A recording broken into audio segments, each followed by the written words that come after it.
आता सरकारातले घटक पक्ष ओएसडी म्हणजेच मंत्र्यांच्या विशेष कार्य अधिकारी तसंच सचिवांच्या नियुक्त्यांवरून भिडले। घटक पक्षातील हा वाद मुख्यमंत्र्यांच्या दरवाजापर्यंत पोहोचलाय। वादाचं मूळ कारण आहे ते एकमेकावर कुरघोडी करण्याचं। पण त्यात सुद्धा महत्त्वाचा विषय आहे की काहीही झालं तरी भ्रष्ट व्यक्तींना मंत्रालयात बसून कारभार करू देणार नाही असं मुख्यमंत्री देवेंद्र फडणवीस म्हणतात। आणि विशेष म्हणजे त्यांनी या प्रसंगी सत्ता राहील की न राहील याचा विचार करायचा नाही असं ठरवलेलं दिसतंय।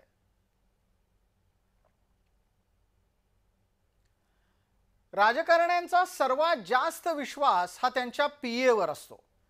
त्याचं या सचिव पदात असतं काय हे लक्षात घ्यायला हवं। आणि म्हणूनच अमकाच सचिव पाहिजे म्हणून चक्क एखादा मंत्री मुख्यमंत्र्याला आव्हान देऊ पाहतोय का आणि यावरूनच हा सगळा वाद सुरू झालाय का हेही लक्षात घ्या।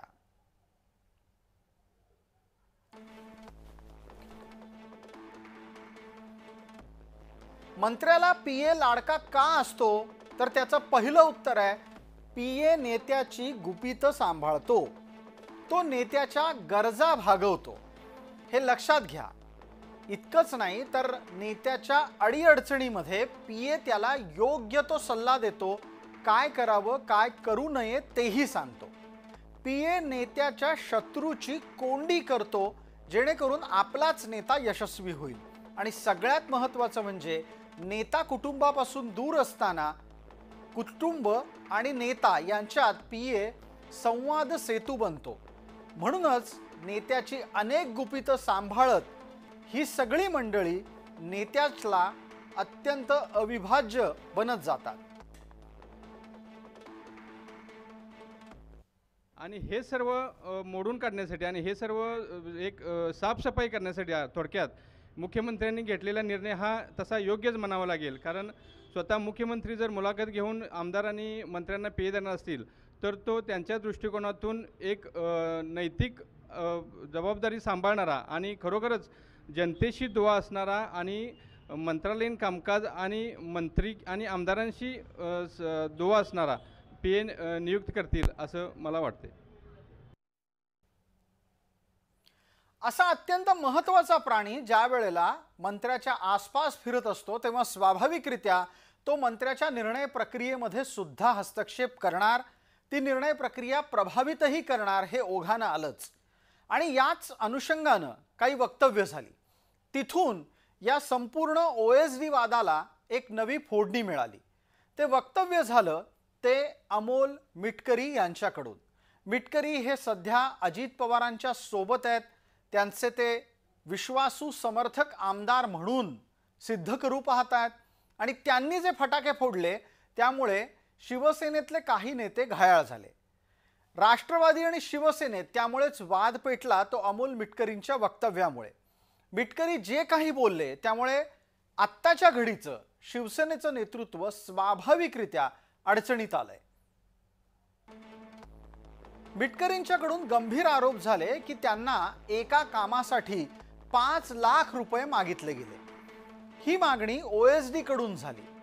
विकास कामांच्या निधीसाठी पैशाची मागणी थेट आमदाराकडेच होण्याचा हा प्रकार आहे आणि ही कबुली सुद्धा आमदारच देतो आहे। तानाजी सावंत, संदीपान भुमरे, अब्दुल सत्तार आणि संजय राठोड अशा या 4 मंत्र्यांच्या विषयी मिटकरींनी थेट वक्तव्य सार्वजनिकरित्या केलं। योगायोगानं हे चौघही जण आत्ता शिवसेनेमध्ये आहेत, शिंदेंच्या नेतृत्वात आहेत। 4ही मंत्र्यांच्या ओएसडींकडून पैसे मागण्यात आले असं एक सर्वसाधारण विधान मिटकरींकडून झाल्याचं कळतं।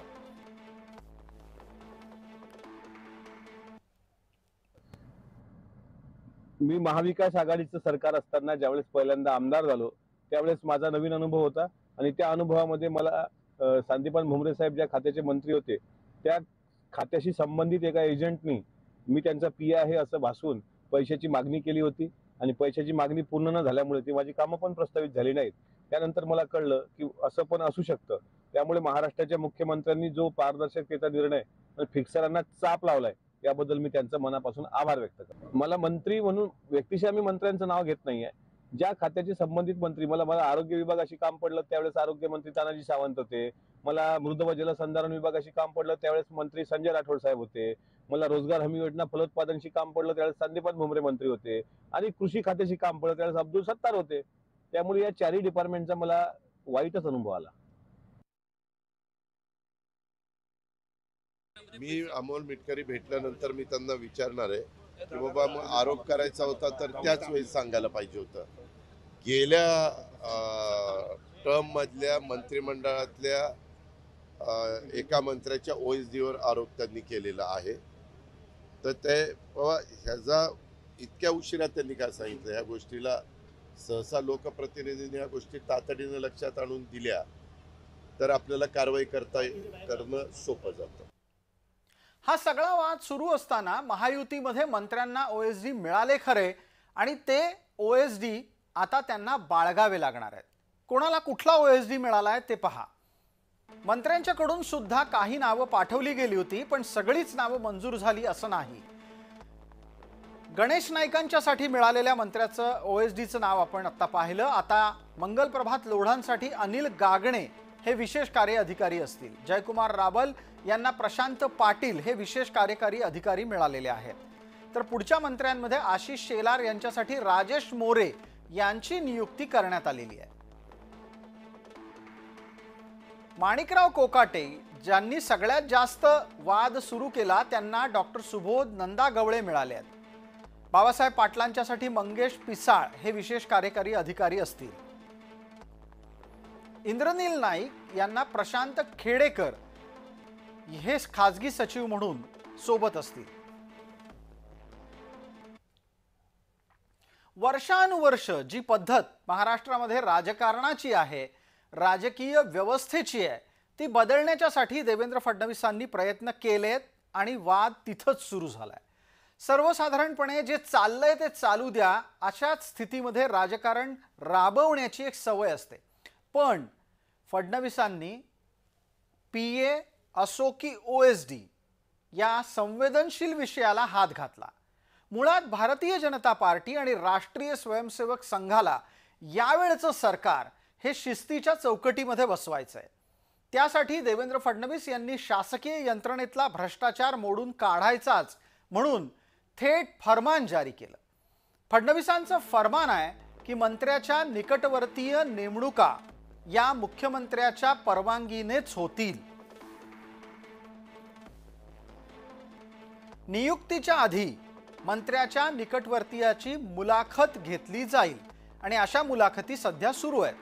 व्यक्तीच्या नियुक्तीपूर्वी गोपनीय अहवाल मागवला जाईल जेणेकरून भ्रष्ट कारभार करण्याचा तर अशा कमिशनखोर शासकीय अधिकाऱ्याची नियुक्ती होणार नाही. मुख्यमंत्र्याची अनुमती नसलेला माणूस मंत्री कार्यालयामध्ये नियुक्तीवर नसेल असं सुद्धा स्पष्टपणे फडणवीसांनी सांगितलंय. म्हणूनच सचिव नियुक्तीबाबत पहिल्या फडणवीस सरकारमधले निकष काटेकोरपणे पाळायचे आदेश आहेत आणि त्याच्या जोडीला भाजपाच्या मंत्र्यांवर लक्ष ठेवण्यासाठी संघ स्वयंसेवक नेमले जात आहेत. देवेंद्र फडणवीसांनी 2 उपमुख्यमंत्र्यांना एकदाच अंगावर घेऊन विधानं केली. सोपं नाही आहे. ज्या अर्थी एखादा माणूस खूप स्थिर होतो राजकारणामध्ये आणि स्वतःला सरकारला स्थिर समजतो तेव्हा असं बोललं जातं. म्हणजे एकनाथ शिंदे काय किंवा अजित पवार काय, दोन्ही गटाच्या कोणत्याही आमदारांनी राजी नाराजीचे सूर अळवले तरीही या सरकारला फरक पडणार नाही हे स्पष्टपणे देवेंद्र फडणवीसांनी दाखवून दिलेलं आहे. त्यामुळं सेटिंग करणाऱ्या, दलाली करणाऱ्या, एजंटगिरी करणाऱ्या OSD, PS आणि PA संधी नाही हे दाखवून दिलं आहे. म्हणजे स्थिर सरकार आहे हा पहिला स्पष्ट संदेश आहे. दुसरा स्पष्ट संदेश आहे, कोणी दबावाचं राजकारण करणार असेल तर मी घाबरणार नाही किंवा ते राजकारण एक्सेप्ट केलं जाणार नाही हा दुसरा संदेश राज्याच्या मुख्यमंत्र्यांनी दिलेला आहे. सोपा नाही आहे हे करणं, पण तरीही त्यांनी ते केलेलं आहे. आणि नेमक्या याच मुद्द्यावर महायुतीमध्ये ठिणगी पडली आहे. ही ठिणगी वाटत असली तरीही जे काही होतंय त्यामुळे अनेकांच्या बुडाला आग लागलेली असणार आणि हीच आग त्यांना स्वस्थ बसू देत नाही. अनेकांनी त्या निमित्तानं येन केन प्रकारेनं मुख्यमंत्र्यांवर निशाणा साधण्याचा प्रयत्न केला, पण ते काही तेवढं सोपं नव्हतं आणि म्हणूनच जे इच्छित आहेत त्यांच्याकडची वक्तव्य झाली.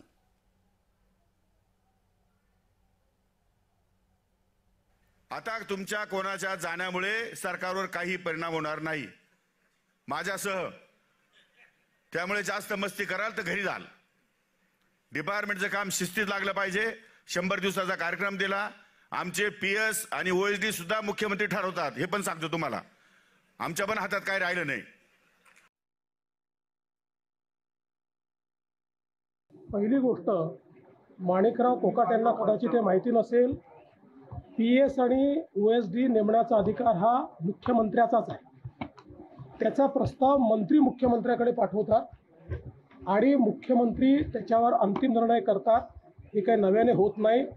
मी कॅबिनेटमध्ये स्पष्टपणे सांगितलं होतं, तुम्हाला पाहिजे ती नावं पाठवा, पण त्या नावांमध्ये ज्यांची नावं फिक्सर म्हणून, ज्यांची नावं चुकीच्या कामामध्ये इन्व्हॉल्ड आहेत, त्यांना मी मान्यता देणार नाही.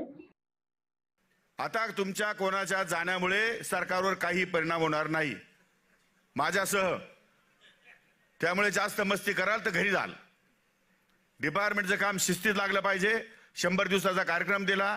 आमचे PS आणि OSD सुद्धा मुख्यमंत्री ठरवतात, हे पण सांगतो तुम्हाला. आमच्या पण हातात काय राहिलं नाही. पहिली गोष्ट, माणिकराव कोकाट यांना कदाचित हे माहिती नसेल, PS आणि OSD नेमण्याचा अधिकार हा मुख्यमंत्र्याचाच आहे.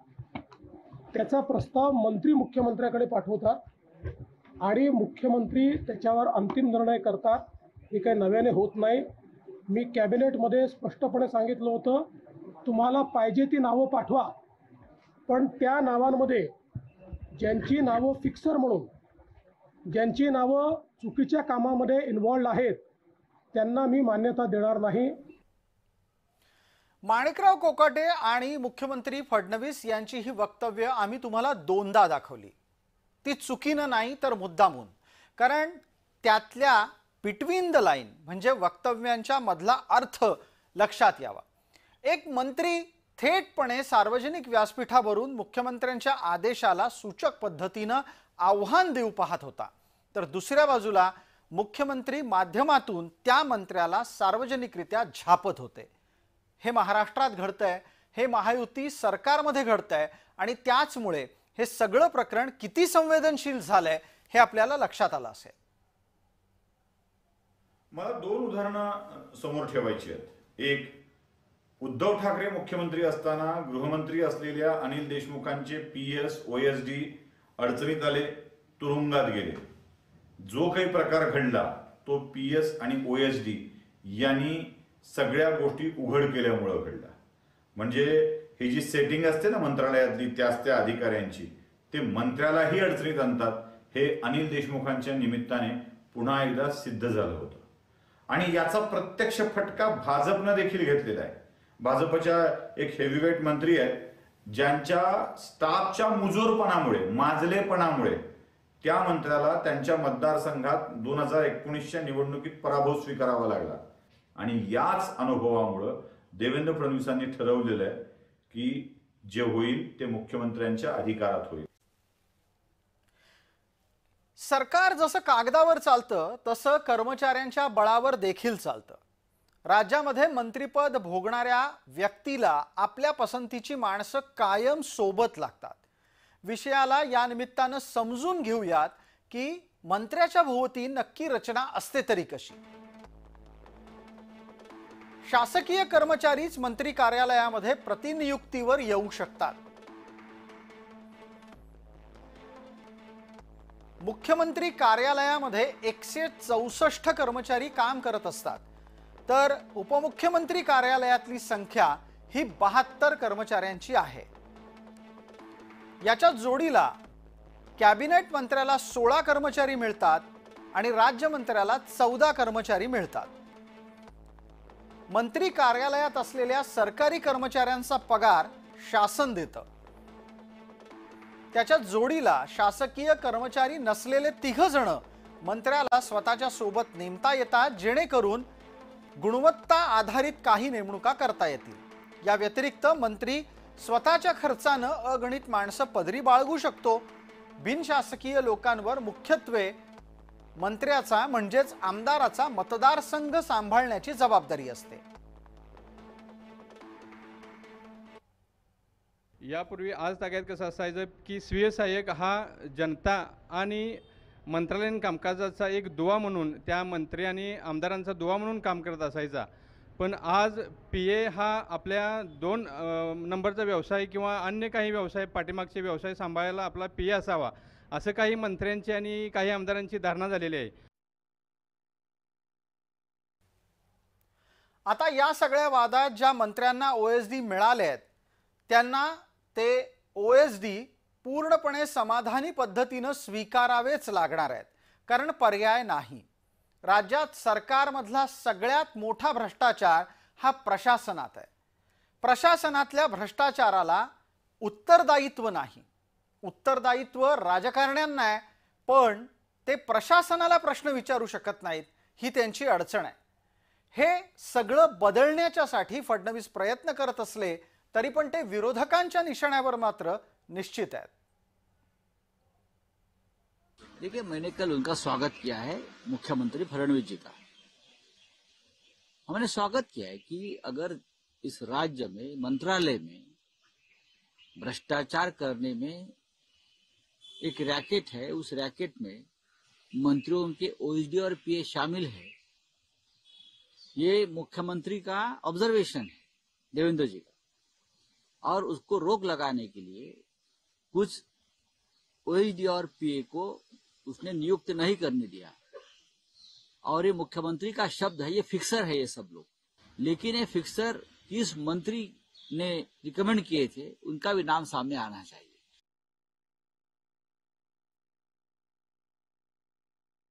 काल माननीय मुख्यमंत्र्यांनी एक अतिशय चांगला निर्णय घेतला, मी त्याचं मनापासून स्वागत करते। ते काय म्हणाले, ज्या OSD किंवा PS वर कुठलाही आरोप झाला असेल तर त्याला अशा काय फिक्सर का काहीतरी शब्द त्यांनी वापरला माननीय मुख्यमंत्र्यांनी, यांना आम्ही ठेवणार नाही। जे पारदर्शक आणि चॅनल्सनी त्याचं स्वागत केलं, मी मनापासून त्याचं स्वागत करते, पण मग एक निर्णय OSDला आणि एक निर्णय मंत्र्यांना, हा कुठला न्याय? आता मूळ प्रश्न आहे की मुख्यमंत्र्यांनी कालच सांगितलं की काही मॅच फिक्सिंग PA OSD होते, काही भ्रष्टाचारी होते। जे काही 36 OSD आणि PS बद्दलचं मुख्यमंत्र्यांनी जाहीर केलेलं आहे, ते कोण अधिकारी आहेत, कोणी त्यांना नेमलं होतं, काय त्या मंत्र्यांचा इन्व्हॉल्व होता, या सगळ्या गोष्टी आता मुख्यमंत्र्याला उत्तर द्यावं लागणार आहे।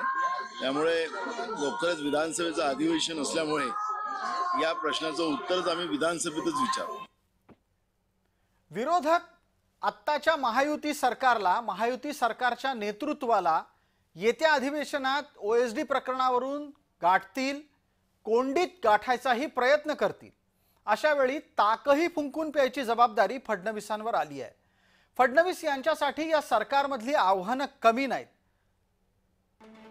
सगळ्यात महत्त्वाची गोष्ट तर सत्ता बहुमतातली आहे आणि विरोधक निष्प्रभ आहेत, हेच मोठं आव्हान फडणवीसांच्या समोर आहे। या सद्यस्थितीमध्ये चिंता आहे की घटक पक्षाचे कारभारी मोकाट सुटू शकतात। घटक पक्षांच्या गैरवर्तनानं प्रतिमा मलिन होणार आहे ती मुख्यमंत्र्याची। महायुती भ्रष्ट न होण्याचा नैतिक जबाब हा देवेंद्र फडणवीसांवर याचमुळे आहे। हे मोठं आव्हान आहे की घटक पक्षांना धरबंद राहिला नाही तर त्याची किंमत भाजपाला चुकवावी लागेल।